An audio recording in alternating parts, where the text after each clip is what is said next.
इस रक्षाबंधन बाजार की मिठाई नहीं, इस बार अपने भाई के लिए बनाइए घर पर ही ऐसी मिठाई जिसे देखकर वो भी पूछेगा कि इतनी स्वादिष्ट मिठाई बनाई कैसे।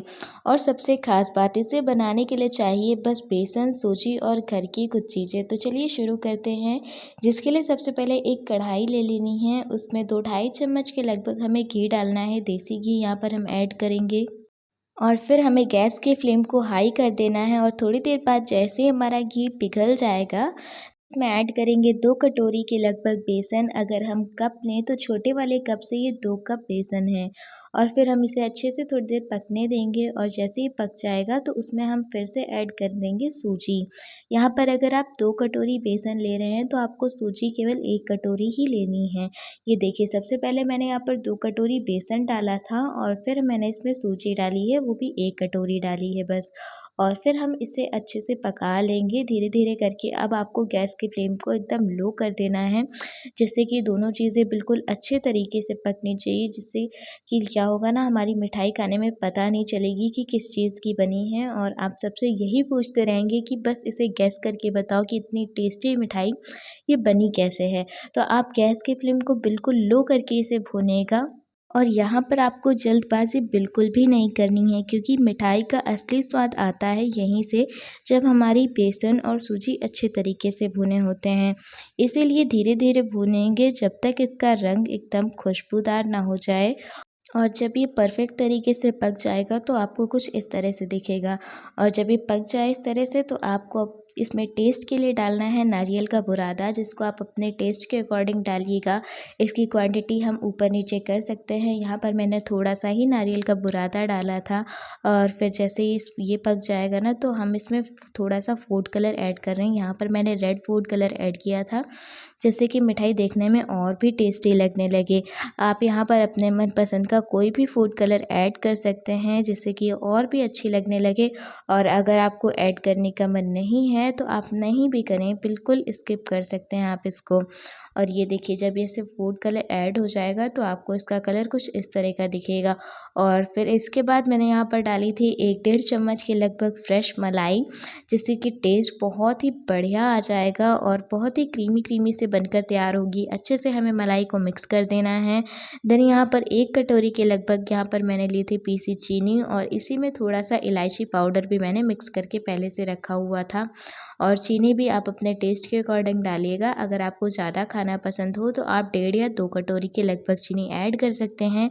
मुझे मिठाई बहुत ही हल्की पसंद है, तो इस वजह से यहाँ पर मैंने चीनी केवल 1 कटोरी ही ऐड की थी। और फिर बढ़िया तरीके से हमें चीनी को भी मिक्स कर लेना है यहाँ पर। इसमें हमने नारियल पाउडर इस वजह से ऐड कर दिया है, क्योंकि उसको ऐड करने से इसका टेस्ट बिल्कुल बदल जाता है। अब हमें इन सारे ही इंग्रेडिएंट्स को बहुत अच्छे तरीके से मिक्स कर लेना है, क्योंकि मिठाई में मिठास जितनी ज़रूरी है उतना ही ज़रूरी है हर चीज़ का सही तरीके से पकना।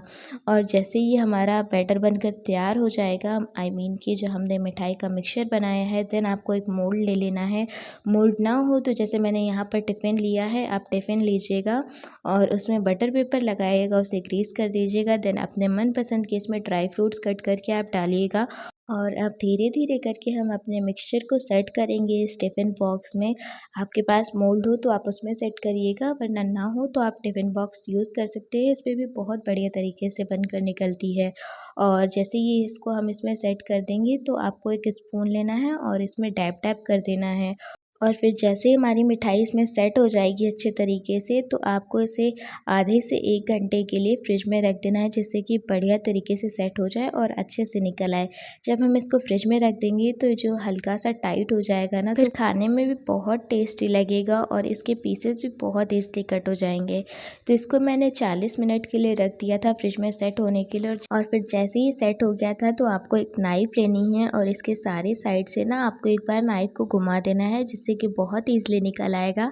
और नाइफ़ घुमाने के बाद बस आपको एक प्लेट लेनी है और इसे उल्टा करके रख देना है।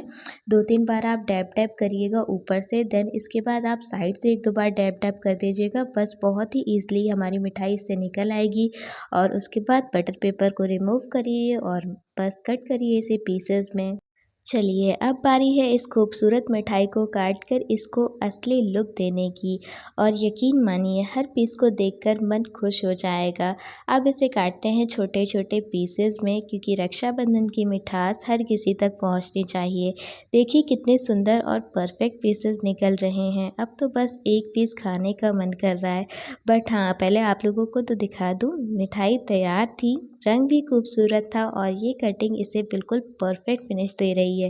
ये देखिए कितने बढ़िया तरीके से कट कर पीसेस तैयार हो रहे हैं ना हमारे, आपको भी बहुत टेस्टी लग रहे होंगे।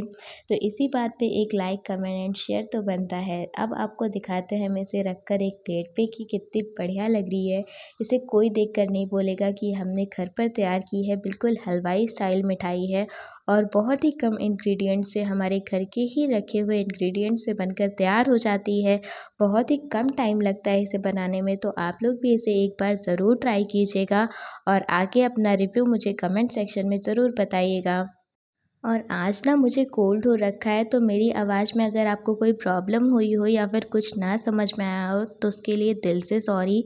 बहुत ज़्यादा कोल्ड होने की वजह से मेरी आवाज़ शायद आपको साफ़ ना पता चल रही हो, तो उसके लिए मैं माफ़ी चाहती हूँ आप सभी से। बट कोई बात नहीं, नेक्स्ट रेसिपी तक वो भी ठीक हो जाएगी। अब ये देखिए, जैसे हमने इसे पीसेस में रख लिया, देन उसके बाद मैंने इसे गार्निश कर दिया था। जो हमने नारियल पाउडर डाला था उसी को मैंने यहाँ पर थोड़ा सा बचा कर रख लिया था और उसी से हमने अपनी मिठाई को गार्निश कर दिया है। देखिए कितना बढ़िया लुक आया है ना। तो आप लोग भी इसे एक बार रक्षाबंधन पर ज़रूर ट्राई कीजिएगा और अपने घर में सबको खिलाइए, अपने भाइयों को भी खिलाइए। और आप सभी को मेरी तरफ से हैप्पी रक्षाबंधन। रक्षाबंधन की बहुत ढेर सारी शुभकामनाएं और मिलते हैं नेक्स्ट वीडियो में। तब तक के लिए बाय बाय।